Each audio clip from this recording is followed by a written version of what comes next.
Alive or dead, it's your choice.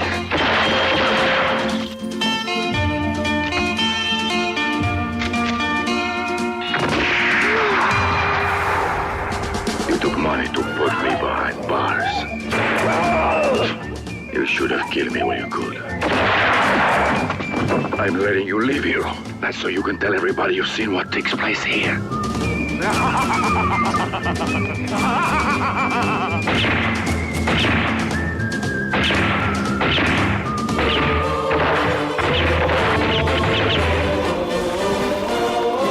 When I get my hands on Indio, I want to get my hands on Indio, too. after me, Or before you. Or at the same time. is that a proposition? Hi there, guys. We are back for another Westerns for Life podcast episode, which is episode 24. And a bit of a special one because this is the 60th anniversary episode that we're doing on Sergio Leone's classic spaghetti western for a few dollars more. As always, my co-host, Jeff, 101 Bronson. And we also do have a special guest all the way from Australia, Jase, who I know is a huge fan of westerns and this movie in particular. So Jase, talk a little bit about your channel and your love for westerns. What's up, guys? Really nice to be here finally. It's been long awaited. We've been tossing back in messages for a long time, but yeah, I mean, I'm kind of, I would say, maybe semi-retired on YouTube at this point. I don't really do a lot of videos, but back in the day, obviously, I did a lot of like collection, 4K, Blu-ray, DVD collection videos. I did a lot of live streams, hangouts, just more casual movie talk, and things like that.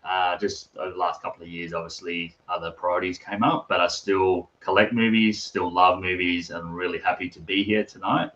As far as westerns, I've loved westerns since I was a boy. My dad, grandpa, uncle brought me up with all the westerns. A lot of the movies that these guys have talked about in the past, and one we're going to be talking about tonight. And yeah, I just love the genre.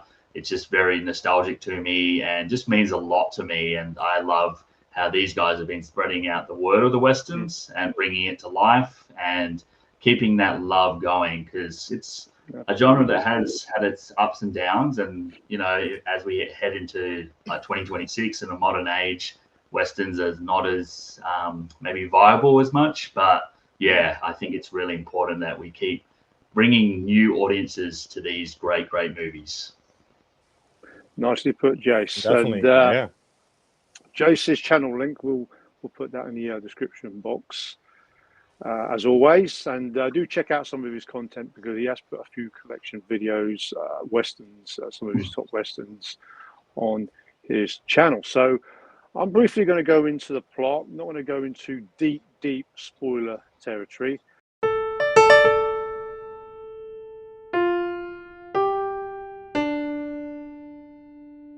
The plot.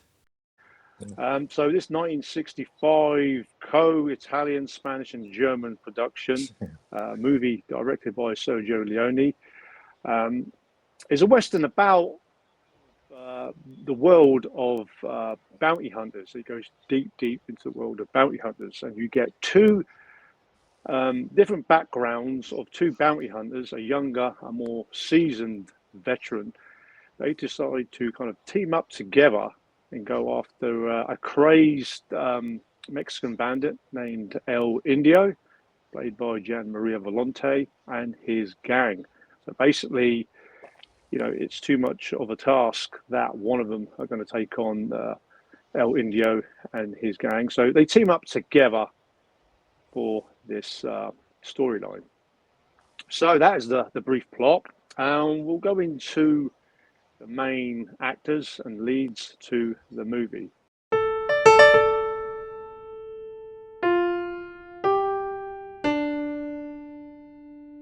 The characters. So yeah, to the main leads, and first lead, Clint Eastwood, who plays Manco, or the man with no name. Jase, what did you think of Clint Eastwood's performance of Manco, or the man with no name, in this movie? Yeah, I mean, Clint Eastwood in this movie, I kind of feel is the more mysterious character. We get a lot more about the other two characters. So he's just this cool sort of gunfighter, bounty hunter, as you put it, that's just there for his own sort of self and financial reasons mostly. But yeah, I mean, Eastwood just plays this character so well. I think it's a lot more developed than Fistful of Dollars, and you can see that he's much more comfortable in the role, and he just kind of glides through it. He's got some really good lines in there, and I just think, he's just really good. Like a huge Eastwood fan, as you know, and I just think he's more of the sort of background role. But as we move on to more the next two characters, but I love Eastwood in these movies, and I think the iconic Man with No Name is his best role. So love it. And Jeff? Yeah, what else needs to be said about Clint Eastwood at this point? I think we pretty much covered everything that the previous episode and stuff, and definitely everything that Jay said definitely holds water. That holds true. Clint Eastwood, what a legend. Obviously, in this film, continuing on from the Man with No Name persona established in Fistful of Dollars. Obviously, I would graduate into The Good, the Bad, and the Ugly a year later, but it's another awesome, career best performance by Clint Eastwood, or your career defining performance, maybe even more from Clint Eastwood. I do find it funny that he plays Manco in this one, which I think is Spanish for the one-armed, and something I didn't really notice until like very recently when I listened to the audio commentary and stuff on the new Arrow Blu-ray, which I'm sure we'll talk about. He only uses like his right hand for shooting and stuff, and all the other stuff he uses his left hand for. I never picked up on that until very, very recently, so that's very cool. That makes the character a little different from the one in Fistful of Dollars a little bit. So, yeah, it's a great performance. And again, Clint Eastwood, what a legend. Nothing else really needs to be said, I think. So, yeah. Yeah, I totally agree. I like the way Jase mentioned. He's a little bit more seasoned in this. And obviously, not only is he teaming up in this movie again with Gian Maria Volonte, who was in the first one, you got another seasoned actor, Lee Van Cleef, who we'll talk quite a bit next as well. But I mean, it can look like Eastwood, his character is a little bit on the back burner because you've got two deep stories of the other two characters, El Indio and Douglas Mortimer. So Clint, I think it kind of works well with these two experienced actors. He probably hasn't got to do as much. I mean, I think the first movie, he's had to carry a fair weight of the movie on his own back. Obviously, he was an unknown American TV star at the time, but now he's kind of more of a European sort of international star at the time by the time he comes to do this movie. Probably wasn't even going to do the second movie because obviously the movie hadn't been released in the States.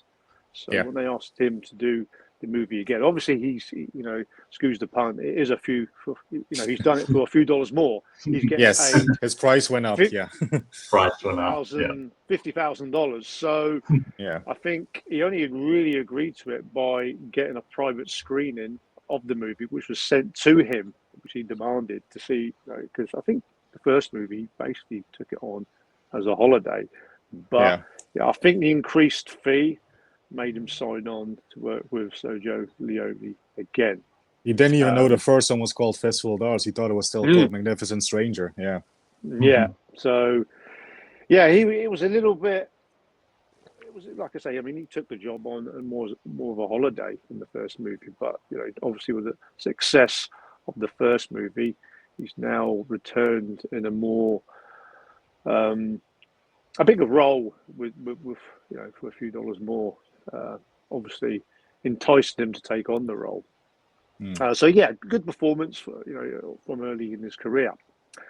So we go on to the next character, played by Lee Van Cleef, a seasoned American actor who plays Colonel Douglas Mortimer, a colonel once before, but now an experienced bounty hunter. Jase, what did you think of Lee Van Cleef's performance?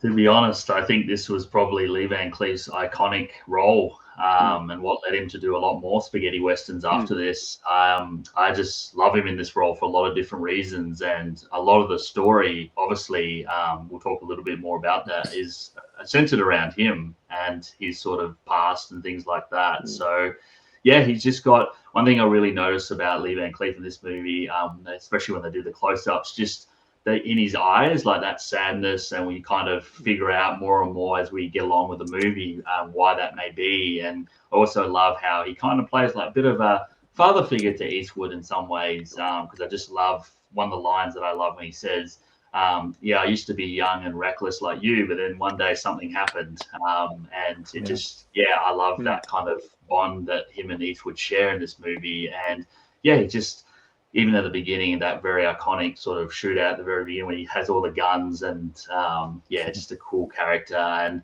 led to a lot of other spaghetti western characters. I think he's one of the very best, Colonel Douglas Mortimer, and just has so many great scenes, and one of my favorites I'll mention a bit later. But yeah, Lee Van Cleef, like you mentioned, seasoned actor. We saw him a lot in these smaller roles, like High Noon, Man in Shoplifting Balance, but this is his movie in a way.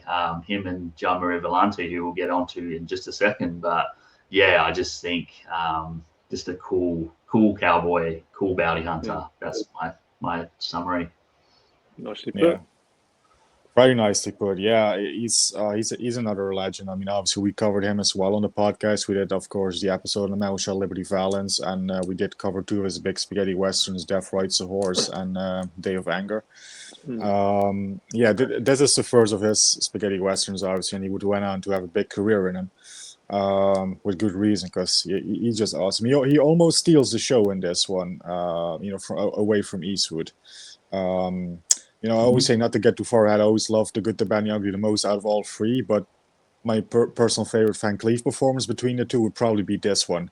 I think he's better in this one than he is in The Good, the Bad. Not to take anything away from The Good, the Bad, and the Ugly, of course, but I just think as a well-rounded character, obviously he's more of a, I guess, two-dimensional villain, I guess, in The Good, the Bad, and the Ugly more. But as a character, he just works so well in this one. And to Jase's point, the close-ups that Sergio Leone gives Van Cleef, they're magnificent. So it's nothing but praise again for Lee Van Cleef for me. How about you, Carlos? Yeah, I mean, he definitely adds to it, those piercing eyes. I mean, obviously Sergio Leone used plenty of close-ups. Yeah, I mean, if looks could kill, and you certainly get that with Lee Van Cleef. A unique look into this movie, because I mean that kind of look of this well-dressed sort of gunfighter, I think he definitely carried it over into the Sabata movies. Very similar sort of look, well-dressed man, gunfighter I should say, and even his repertoire in sort of the arms with the pistols and rifles that he has, it's kind of like very leads into that Sabata movies that he did, which was another classic spaghetti western character. Like I said, I think he was an undervalued actor at the time. I mean, he was out of work when he was approached. Obviously, Bronson didn't take the role because it was meant for him. But Lee Van Cleef, like Jase says, I think the father and the father figure storyline really adds to the movie, because it kind of was kind of repeated with the Day of Anger spaghetti western with Van Cleef and Giuliano Gemma. So it was kind of it was a good add-on to the movie. I mean, Lee Van Cleef is I think most people would say he's one of the most recognizable faces in spaghetti western, if probably my favorite gunfighter in spaghetti western movies, for a good reason, because he did quite a fair few, a lot more than Eastwood, obviously. So yeah, Lee Van Cleef, definitely one of his most iconic performances in this one, as he did with The Good, Bad, and the Ugly that followed. So the next main lead, which is actually the villain lead, which played by Italian actor Gian Maria Volonte, who plays the Mexican bandit El Indio. Jase, what did you think of Gian Maria Volonte in this one? Because he was in the first one under the fake name or John Wells, Johnny Wells, yeah. but it's much Yeah. better that he went with his Italian name. It is. I think El Indio is probably one of the most iconic, psychotic villains in spaghetti western history. To be honest, I think it's such a way more developed character than Ramon from the first one, from Fistful of Dollars. I love again the backstory with him, and just how. Just a crazed lunatic, really, in a way. He just has no real values in some ways, even against his own men, as we see throughout the movie. And I mean, there's obviously a connection with him and Lee Van Cleef's character, as we find out across the movie. But the thing is, a lot of other spaghetti westerns, as we go down the road, some of them are a bit silly, the villains, or not that iconic or well developed. But I just feel El Indio just hits on all levels. And you just, like I said, that scene when he's at the very beginning, when you see the mother and the child, and you realize very quickly like what this guy's about, and he's just ruthless and has no sort of feeling in some way, and he's just there to obviously lead this band of killers and rob a bank, and has no remorse about how to get to that goal, and that's how he is. So Gian Maria Volonte, who starred in obviously other spaghetti westerns as well, apart from Fistful of Dollars. Bullet for a General was a really good one with him as well, and Face to Face. But I thought he was brilliant. And again, like Lee Van Cleef, both of them two are just brilliant. Yeah. Nice put. Yeah, Gian Maria Volonte is another one of those guys. He went on to have a bit of a career with the spaghetti western. Didn't do a whole lot. He only did I think 4 in total, or 5 maybe. His brother actually did a few more, I think. But that's neither here nor there. But great villain. Definitely, I would say it's an improvement from Ramon in Fistful of Dollars. He was already a good villain there, but it's just up to 11 in this one, and especially with his performance. I know he was a theatrical actor, like a very theater oriented actor, and he was kind of known for going over the top and stuff. And Sergio Leone apparently did a lot of takes on this one to kind of rein him down or bring him down. I don't know if it worked or not, because he still seems very out there to me in the entire thing. But great performance, great villain this one. Obviously, once we find out what he's all about and stuff with the flashbacks, and obviously, like Jase alluded to with the church scene in the beginning, we know very quickly what this guy is about. And just a very maniacally twisted, evil villain. And it's one of those villains you just love to hate. You love to watch him, and it's a very, very great performance by Gian Maria Volonte. What do you think, Carlos? Yeah, fine actor. He's definitely gone into this performance a lot more deeper, like Jay says. I mean, he's psychotic, drug fueled. I like that aspect because that was pretty groundbreaking at the time. Having that on screen. I loved him in the other spaghetti westerns, like Jay said, for the General, and Face to Face, which is another favourite of mine. That's a favourite, I wish we could have seen him a lot more, possibly in American cinema, because he's really largely based in Europe. I don't know if his career may have got kind of on hold quite a bit because of his personal life being like a political activist. That might have had something to do with it. Hollywood like to really go, for people like that, if you're outspoken and stuff. So that could have been, he did pass away early 60s. But I would have, I need to see more movies of his.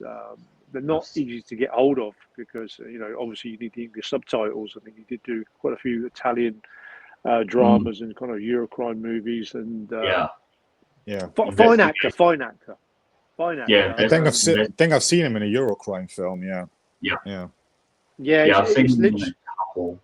I've seen him in Investigation Above Suspicion, and then I think it's the Red Circle or Le Rouge. That's 2 movies on Criterion that I have him in, and well worth seeing, guys, because obviously used to seeing westerns, but in these ones he's really good as well. So well worth watching him in that. Yeah. But a lot of these Italian movies with the English subtitles, even online, trying to get hold of them can be a bit difficult. Yeah. So, yeah, like I say, he's a fantastic actor. I mean, Jeff brought out a good point. You know, a sort of very experienced sort of theatre actor. So he brought a lot to the table. And to be honest, it's kind of a little bit, might have been a little bit beneath him doing these roles in spaghetti westerns with, you know, cheaply budgeted movies. But it really works. I mean, he could really turn it on in movies. Great actor he is. So yeah, they are the main the three main leads. Obviously, if anyone has seen spaghetti westerns, you do get a few supporting actors, which kind of regular faces like Luigi Pistilli, Mario Brega, and also Klaus Kinski, who went to have a real fine career. Well, if it isn't the smoker, who plays the Hunchback. Yeah. You had some, you know, and Benito Stefanelli. Did I say that right, Jeff? Yeah, that's it. Benito Stefanelli. Yeah. So yeah, you get the spaghetti western regulars. So basically, if you've seen these movies, if you've seen For a Few Dollars More, and you go into more sort of other spaghetti westerns, you will see a lot of actors in this movie in some of the other spaghetti westerns. And the reason so because they're all great supporting actors. Yeah, you pretty much got all the Leone regulars in it. Aldo Sambrelli's in there as well. It's Cucilio, and they're all there. Yeah, and wouldn't be a Leone film without Brega, so he's definitely in there. Yeah. He's easily spotted out in these movies.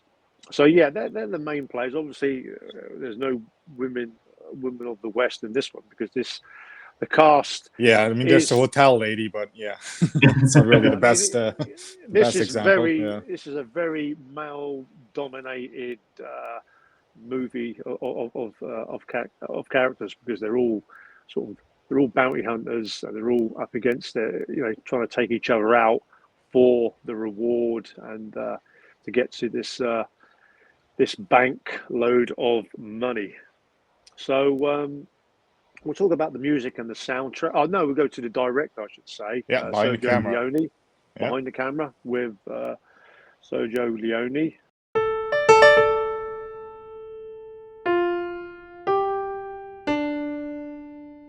Behind the camera. Jase, what did you think of Sergio Leone as a director coming into this movie? I mean, it's so many things you could say about Sergio Leone. I mean, he's a master. He's just a master of creating like artworks that just jump out of you on the screen. I mean, all his movies are that really, and he's directed this film. I think just it goes up another level from A Fistful of Dollars for sure, and just the way he sort of directs his actors, and like I said, it's all about those close-ups and the shootouts and the duels and how he just creates those masterpieces. They're artworks. That's what I've said about it before in the past. He's like, to me, one of the best directors of all time. I love all his movies, and he just brings something really special to the cinema, and just something that you just don't see that often. I mean, people obviously make homages, Tarantino's done it and things like that, but it's just something, there's a rare quality about him as a director. I mean, like I said, he brought the spaghetti western genre to life. I mean, so many people did so many other westerns and spaghetti westerns, of course, after the Dollars trilogy. So I'm really thankful for him that he made these movies, and I just hope younger generations get to see his works and really appreciate them. I could say so much more, but I think that sums it up. So Jeff, what do you think? I mean, what else needs to be said about Sergio Leone? My personal favorite director of all time. He's my undisputed number one for all of these spaghetti westerns, and obviously Once from Time to West as well, and Once from Time to America as well. We did an entire live stream dedicated to Sergio Leone at one point, which I think everything was said in there. I mean, yeah, my favorite director. I mean, they call Hitchcock the master of suspense, which is, you know, valid. I can see it, but Sergio Leone, in my opinion, also as a master of building suspense within these films. Just the way he draws out the gun duels and all that stuff, and just, you know, close-ups alternating with wide shots and all that stuff. He's a master. He's an absolute master. So I mean, brief and concise, Sergio Leone. It's just, for me, nobody did better. Nobody did better for me. Yeah, How about you, Carlos? I totally agree. My favorite director, Sergio Leone, he's definitely something completely different in this one. Obviously, the first movie, which is basically a Yojimbo Western remake, and he quite easily could have just done another rehash of another storyline, but no. This is kind of, for me, the first spaghetti western. Obviously, in the first movie, the style is there, but the idea was from a Japanese movie. But, you know, some of those tropes he used in that movie, he's carried it on to this movie. And then I think all the movies that followed after For a Few Dollars More, everybody is kind of reusing, you know, for other spaghetti westerns and other movies, like Jase said, you know, Tarantino. So this movie, obviously, he's got a bigger budget. He's got more to play with. He's using more locations, because the first movie is basically just round, you know, one or two areas. But this one, even though it's only got a $600,000 budget, which doesn't sound a lot, obviously the first one had about 20,000. This movie just looks epic. Obviously, he's got the cast. So this is definitely a big upgrade from the first movie. And, you know, literally every movie that Sergio Leone would do would get bigger. Bigger and bigger. Bigger. Yeah, absolutely. And, yeah, great director. I think any sort of director who wants to get in the film, so to learn to be a director has to watch Sergio Leone movies. A creator and, you know, a creator of masterpieces. He really, really is. So, yeah, so we mentioned the director, Sergio Leone. And in partnership, when you mention Sergio Leone, you get Ennio Morricone with the soundtrack.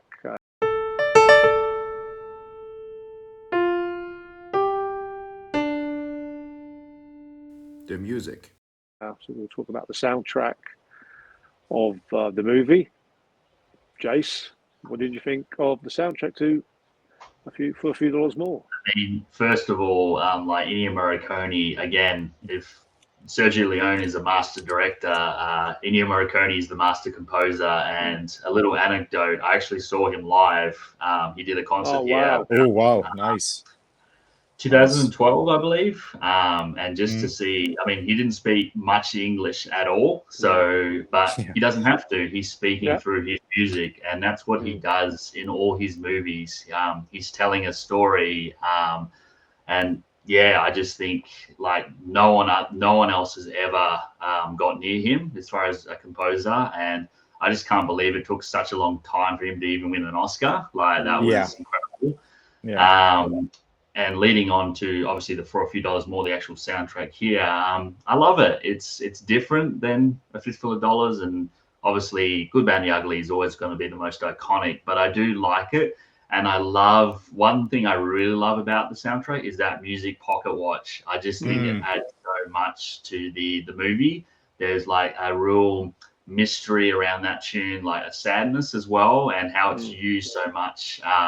And I'll talk about one of my favorite scenes later on as we go through this, that music plays a part of it. And yeah, I just love how he includes that in so many of the scenes. And yeah, it's iconic. All his spaghetti western tunes are iconic. And I think, again, should be appreciated. Up and coming composers or people who love music need to listen to his music and research him and understand like the stories that he was telling, because again, you won't get anyone like him. Him and Leone were the perfect partnership.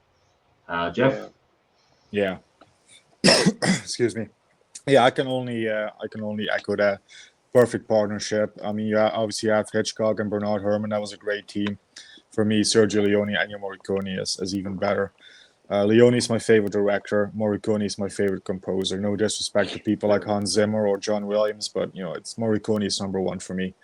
I do actually have a copy of this soundtrack from the Beat Records label, which they recently released. Oh, you did get that last year. I think you have it as well, Carlos. So yeah. Do have that cool. One. It's finally the complete soundtrack on CD, which is awesome. The pocket watch theme. It's beautiful. It's haunting. There it is. Yeah. It's beautiful. It's haunting. Obviously, the main theme is catchy. It's similar to Fistful, where it's like a lot of whistling and stuff. But I think Morricone also includes like a Jew harp within the arrangement, which is new. And and also the final dual music. La Resa del Conti. I think it's on the soundtrack. Great soundtrack. Again, Morricone, the master. It's not quite yet on the level of The Good, the Bad, the Ugly, or Once Upon a Time in the West, which are hands down my two favorite of Morricone's soundtracks.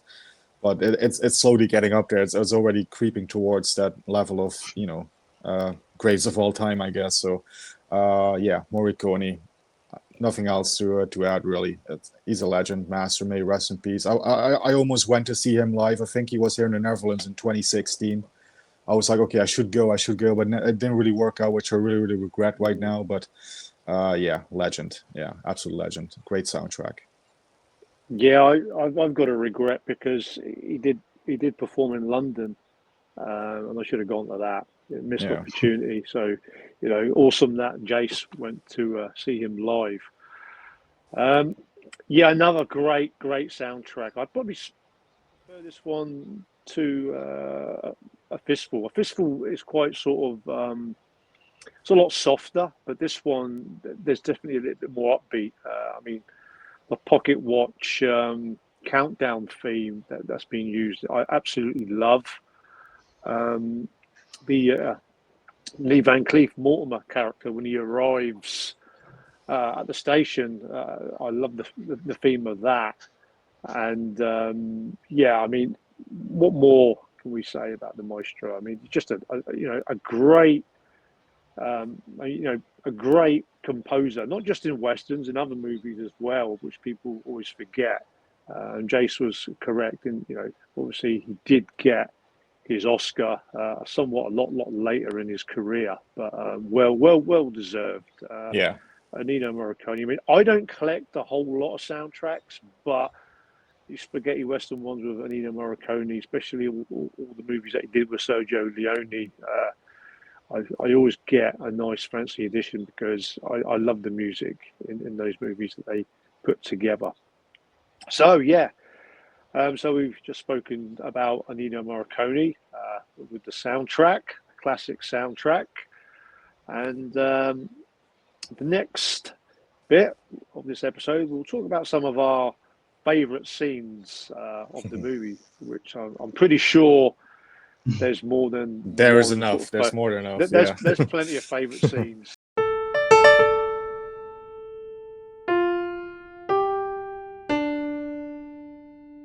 Favorite scenes. So, Jase, give us your scene of For a Few Dollars More. Yeah, I've got to go with a couple because, I mean, I just love the whole movie. But to name a couple, one of the ones I love is when Colonel Douglas Mortimer and Klaus Kinski finally meet up. Not the first time, but finally meet up again later on. And they have that shootout. There it is. I love that because he's eating his soup or whatever, and then 10 minutes he'll be smoking in hell. Exactly.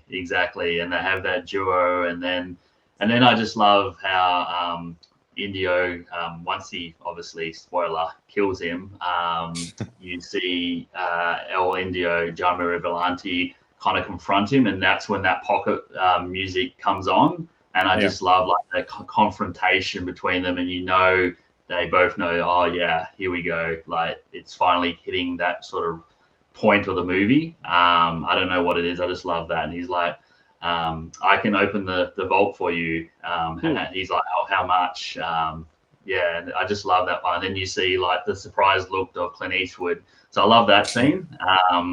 And then, of course, I mean, I love like the huge duel at the end, and obviously Lee Van Cleef against John Marie Volonte, El Indio versus Colonel Douglas Mortimer, and just how Clint Eastwood's like the side character, but he actually steps in. And I just love that part. And then he's like, "Now we start." Now we start, yeah. Yeah, I love that. And he just gives him his gun belt, and because obviously saved his life in a way, because Colonel Douglas would have been shot down for sure. So yeah, just iconic. And then that music, as Jeff mentioned just a moment ago, comes into it, and yeah, it's just so iconic, and I absolutely love it. And I sometimes just watch that scene on YouTube. Sometimes, like, if I don't want to watch the whole movie, I just watch that scene, and I just love it. And I get somewhat even a little bit emotional towards it because how much it impacts on me because of the way I love spaghetti westerns. I love this movie in general. So I just really, yeah, it's amazing. So, but again, I could have named so many. But yeah, how about you, Jeff? What do you think? What's your favorites? Yeah, there's more than enough favorite scenes to go around in this one. Obviously, you got the whole setup to the film. You know, Van Cleef on the train in the beginning. There's a father Tucumcari. This train will stop in Tucumcari and all that stuff. Obviously, him, you know, confronting Jose Terran's character, the bounty that he's after, shooting him in the head there in the street. That was a cool bit. Eastwood's entrance, you know, as Manka, you know, baby Kevin. I didn't know what the bet was. You're alive.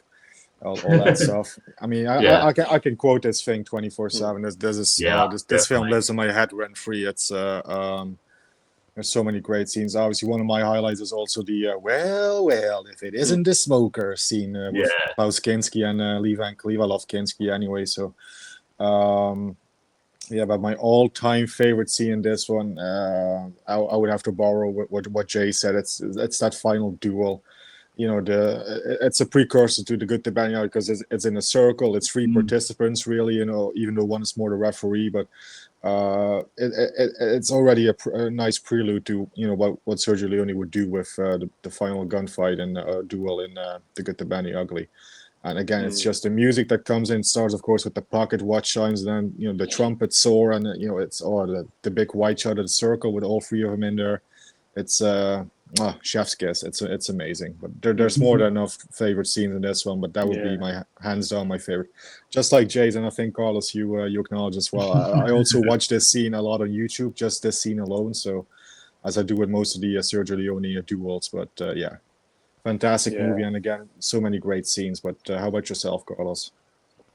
Oh man, there are stacks of classic great scenes in this movie.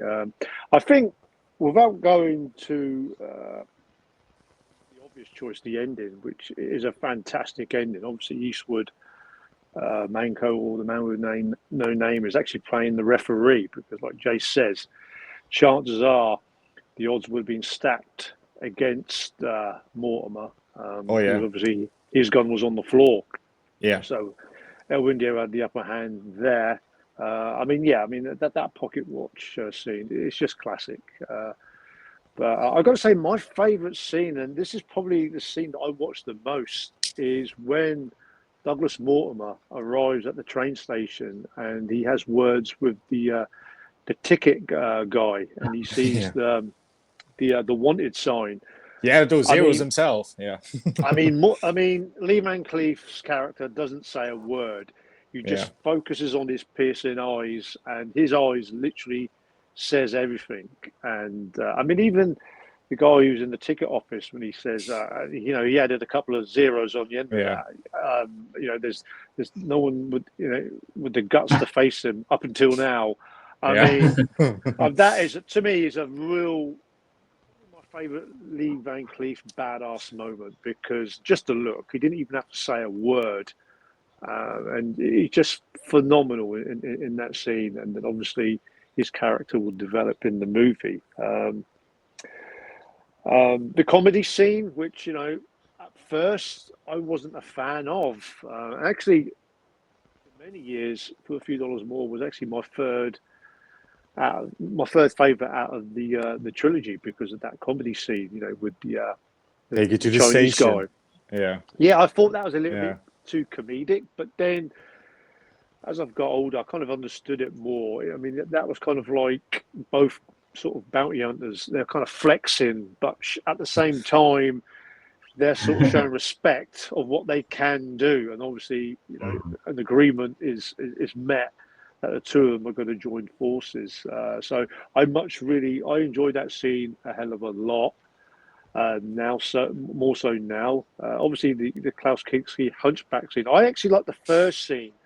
What always has me in stitches is obviously, you know, is when he's lit the match on his hunchback, and then obviously Klaus Kinski doesn't want to sort of he doesn't want to drag too much attention. As he kind of walks off, and Lee Van Cleef's there with his pipe, he sort of offers it to somebody else, and they just walk off. I love that scene because it's just hilarious, but it's just, you know, it's just male ego, macho bullshit, really there, but it looks so cool on screen. I love how Kinski's twitching. You actually see the twitches in his face going. Yeah. I mean, he kind of overdoes it, but it really works because I think the more twitching, the more pissed off he's looking. Yeah. So it was a great scene. I mean, many great scenes. Like Jase and Jeff said, you know, we could be here for hours talking how many great scenes there is in this classic spaghetti western. So there are some of our favourite scenes.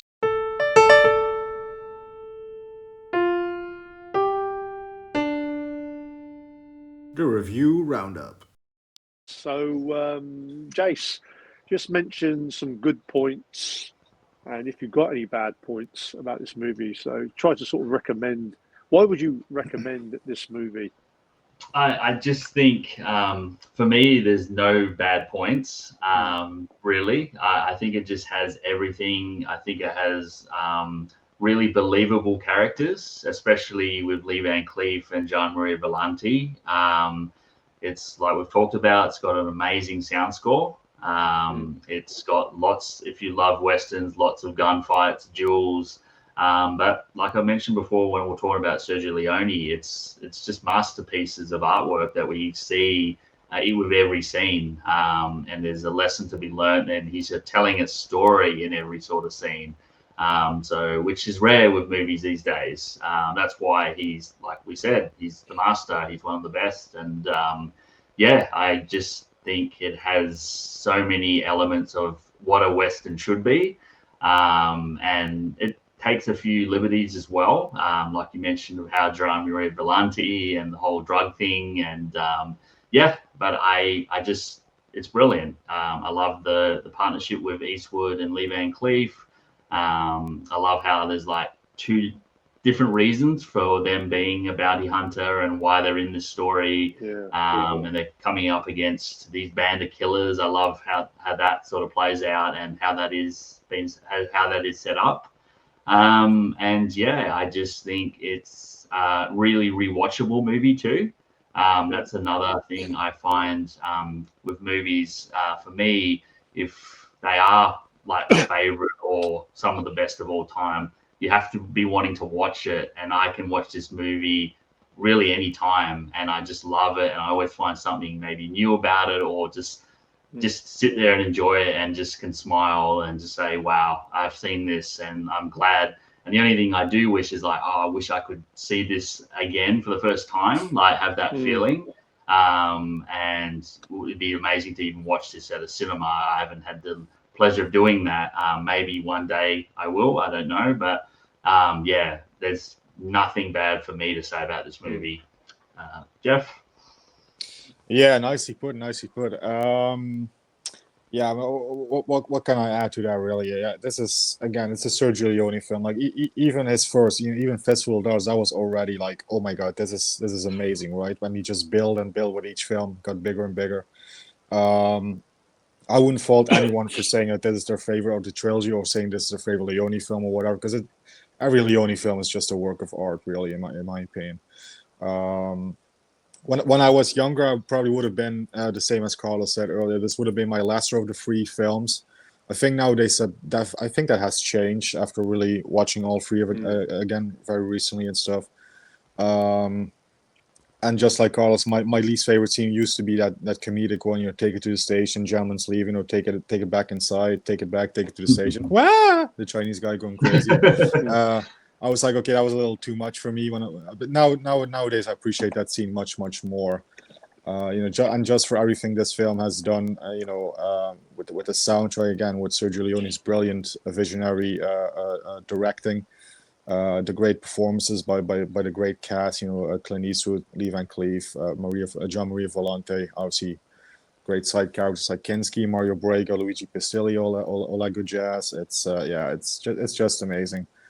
I would say overall it's just another really fantastic Sergio Leone film, and any Western fan that hasn't seen this one, what are you doing? Stop what you're doing. Stop watching us and go watch for a few dollars more right now.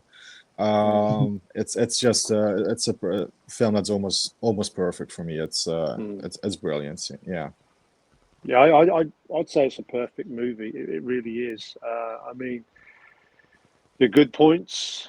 It's a much grander movie than the first movie. Even that was done on the shoestring budget. You got a bigger cast. You got more experienced actors coming into it.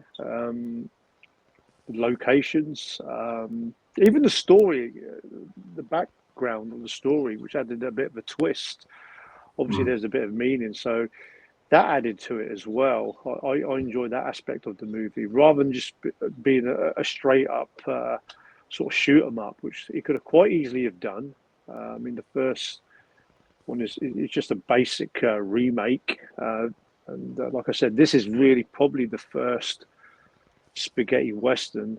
All the tropes are literally copied from this movie. I mean, that comedic scene, which at the time when I first watched it, I thought it was a little bit too comedic, but they would go to use them in other spaghetti westerns. I mean, it was done in My Name Is Nobody with Henry Fonda and Terence Hill. The shooting hats and stuff, and there's a lot of Sergio Leone spaghetti western tropes that were followed literally from this movie onwards, which I mentioned.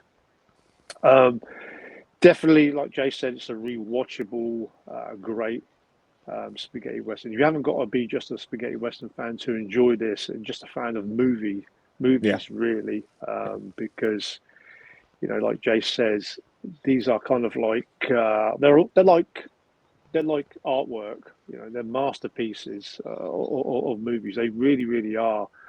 And it just goes to show you don't need millions and millions of dollars to make a great movie. I mean, $600,000 in the 60s wasn't a whole lot of money. They did turn out $25 million. So it was a big increase from the first movie. And obviously, like Jeff said, Sergio Leone would go on to make an even more bigger epic movies that followed shortly after this. So great Western, great movie it is indeed. So Jase, give us your cowboy hat rating, which I think probably all three of us might all agree. Yeah. So, I mean, I'll just say it now. This is actually my favorite of the trilogy, and is actually my favorite Western of all time.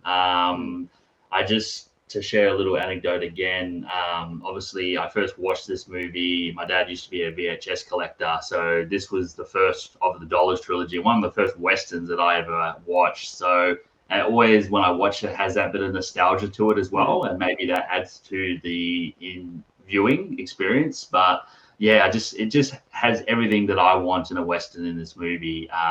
Like we've already mentioned, all the great acting, the sound scores, the gunfights. And like you've just mentioned, it has something more in depth about it. It's not just a straight up rob a bank like some of these other spaghetti Westerns and Westerns in general. Good guy, bad guy type of thing. There's way more going on with all the characters. And that's what I really love about it as well. And like I mentioned just a moment ago, rewatchability, it's high up there. And it just has like every element that I could want in a Western. And one of the reasons that I just love watching Westerns is because of this movie. And I get excited about westerns, and I'm just glad. We'll talk about this in a bit, that some of these movie companies are bringing out this movie again, and we get to view it in really fine quality. So for me, very easy. 10 cowboy hats, no worries at all. Yeah. Jeff? Yeah. Me and Carlos were talking about this yesterday. I was kind of between 9.5 or 10 because I do give the good to Benny. I'll be 10. I was like, okay, is this on the same? But I'm just gonna give it a 10 because 10 cowboy hats out of 10. Because it really is, everything that the three of us have already said. I mean, it really is, a masterpiece in its own right. It's, Sergio Leone just had a big success with Fistful Dolls, and then he could have easily just done Fistful Dolls 2.0, basically. But no, he did go deeper with the story, deeper complexities added to the characters and all that stuff. So for all it does it just perfectly. I mean, I used to have to critique with the more comedic scene, but that has really changed as well over the years. It's not really too much of a problem anymore. So yeah, just keep it brief. It's a 10 for me as well. Easy 10. It's, you guys have said everything. It's just an easy 10. No doubt about it. Nothing really more to add. But we'll mention a little bit of trivia, we're not going to go too deep into trivia. I think probably the main trivia point that we could bring up, I think it'd be a very, very interesting one. Obviously, Sergio Leone was a big fan of Charles Bronson, and he really tried to get him in the first movie, Fistful of Dollars, as the stranger. Yeah. But Bronson wasn't interested. They tried to get him for this one, playing the Mortimer character, and I think Bronson's actually said that it was a little bit very similar to the first movie. The first one, yeah. But I think Bronson was already getting some big Hollywood sort of roles at the time, even though he was a supporting actor. So I probably think there wasn't no need for him to go to Europe at this time. Not yet, anyway. Yeah. Yeah, but then obviously he would, and Sergio Leone did get his man in once upon a time in the West. So how do you guys think Bronson would have fared in this movie had he been in the Mortimer character? Because it's kind of like a missed opportunity, Bronson with Clint Eastwood in a movie, because that's been spoke about quite a bit. What if? That would be a dream team up, yeah. Yeah, I think it would have been probably different, because I don't know if the father figure of Lee Van Cleef, as we've talked about how well that worked, maybe been a different dynamic. It could have worked, because Charles Bronson's obviously a really great actor, and he started some amazing westerns. I think it would just been probably a different dynamic, and it might not have had the same effect. Like I've already said, I love this movie to death, and I just can't see any other actor playing those characters. Like Eastwood's perfect in his role, Lee Van Cleef, John Volonte. To me, it would just be totally foreign. So I'm glad that didn't happen, because obviously we see Bronson later on in a great role as harmonica in Once Upon a Time in the West, and I think he fits that role really well. But I think Lee Van Cleef is perfect. I don't think they needed to have him in that role. Yeah. Jeff? Yeah, even though there wasn't too much of an age difference between Lee Van Cleef and Clint Eastwood, Van Cleef definitely significantly looked older. I mean, obviously, I think they aged him up a little bit by adding some grace to the hair and stuff. But yeah, Bronson, I think, was about 10 years older than Eastwood. I mean, I think Bronson was born 1921, Eastwood 1930, so give or take a little bit, 9 years. But they did not. Bronson did not look older than Eastwood. Not in that time anyway. When we get to the 80s, obviously, that's when Bronson aged up really. But Bronson always kind of had that kind of always stuck within his mid-40s look, I guess, throughout most of his career. I don't think that would have worked as a father-son kind of dynamic. Would definitely be a bit different, or maybe they would have aged Bronson up, add some grace to his hair. Maybe, who knows? But it definitely would have been different. But it would have been an ultimate team up if it worked. If it did ever happen, Bronson and Eastwood. God, I'm not a fan of AI, but if AI can make that film, I will watch it. Yeah, that would be the ultimate team up, but it would have been much different. I'm glad with the hand Wardell. I'm glad that it's LVC in the end, Yeah. obviously. Yeah. I have it. It would have been a very different movie. I think that the character would have been completely different. It wouldn't have been sort of like a father figure. I have it possibly where they're double crossing each other, but very competitive, where they would kind of meet up, because a little bit similar to Tuco and Blondie in the third yeah. one, but not done in a comedic way, but kind of a more of a kind of respectable way, but kind of cat and mouse sort of way. I think it could have worked, but like Jay says, I'm thankful it didn't, because Lee Van Cleef's absolutely fantastic, and obviously we got Bronson in Once Upon a Time in the West, so it kind of worked out.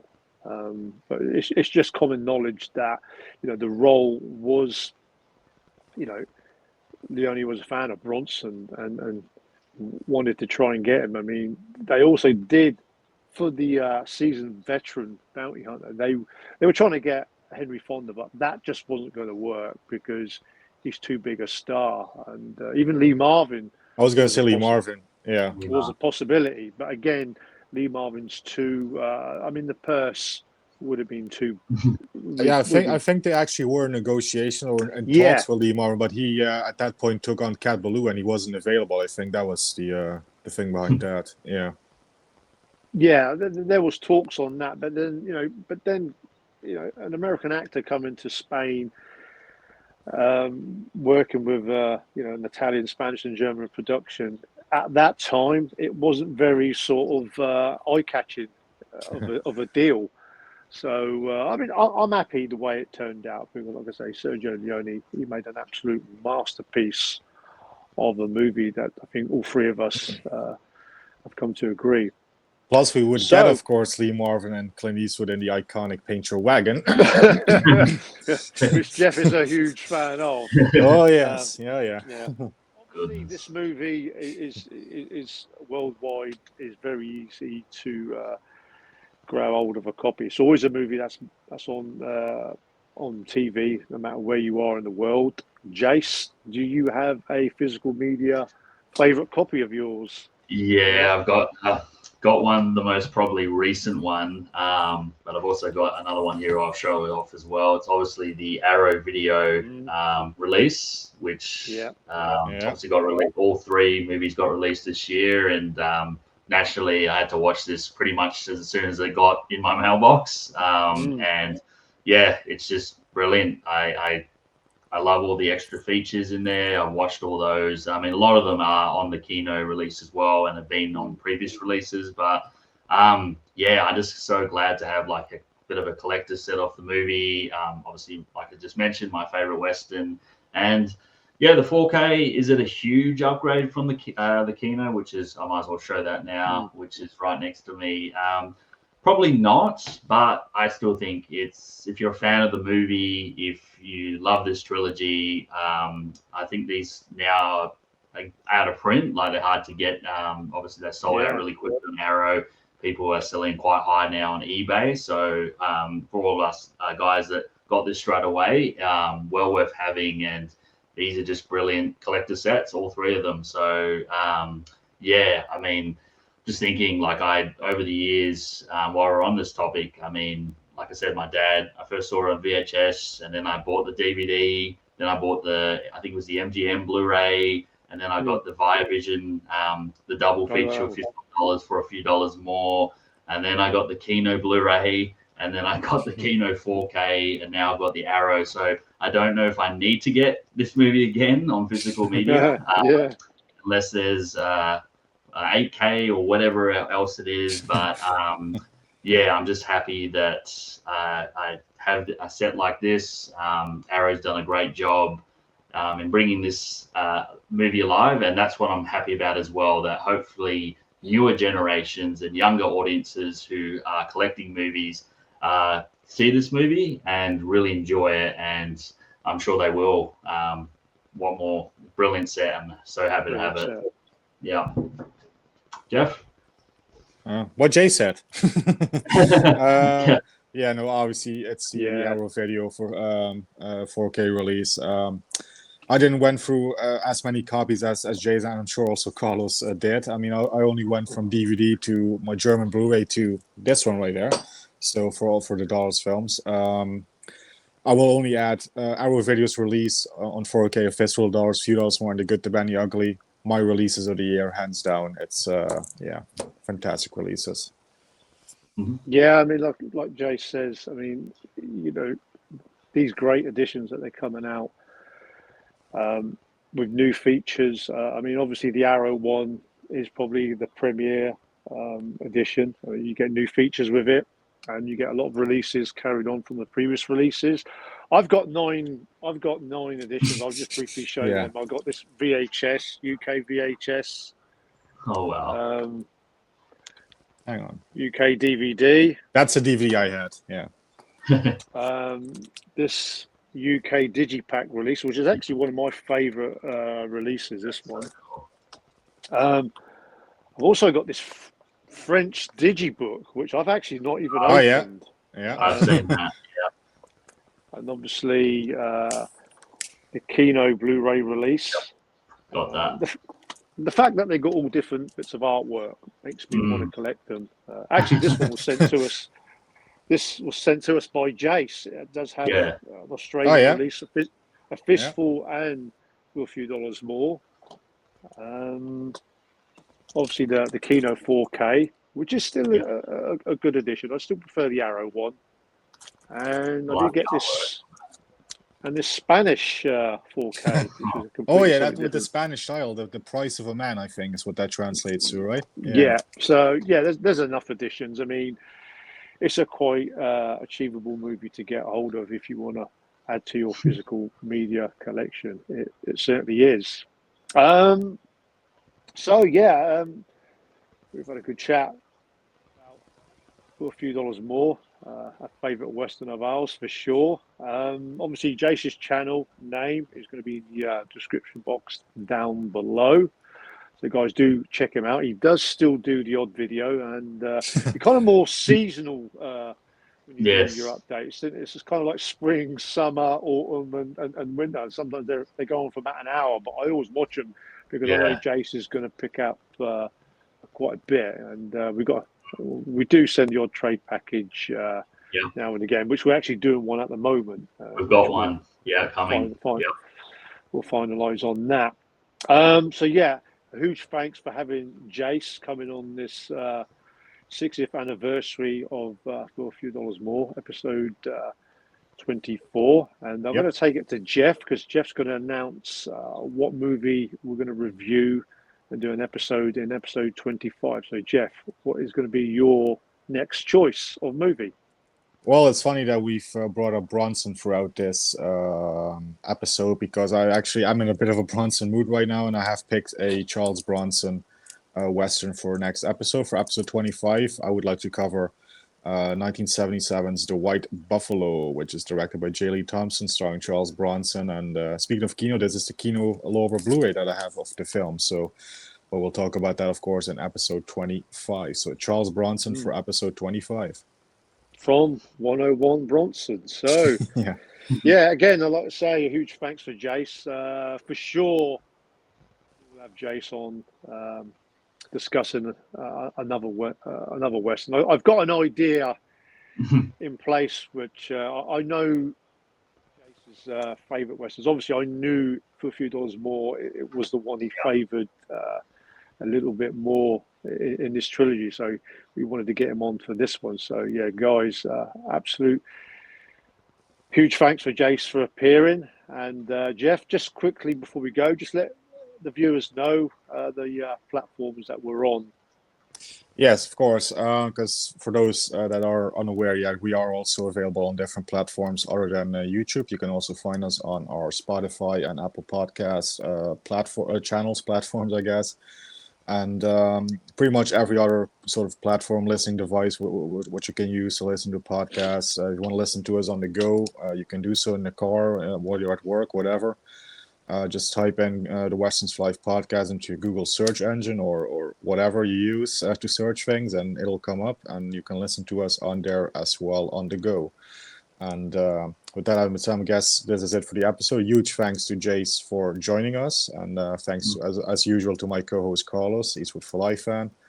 And yes, we'll see everyone in episode 25. And with that, Take us out, Jeff. Westerns for Life, and stick 'em up. Yeah. When two hunters go after the same prey, they usually end up shooting each other in the back. You on the outside, me on the inside. Mm-hmm.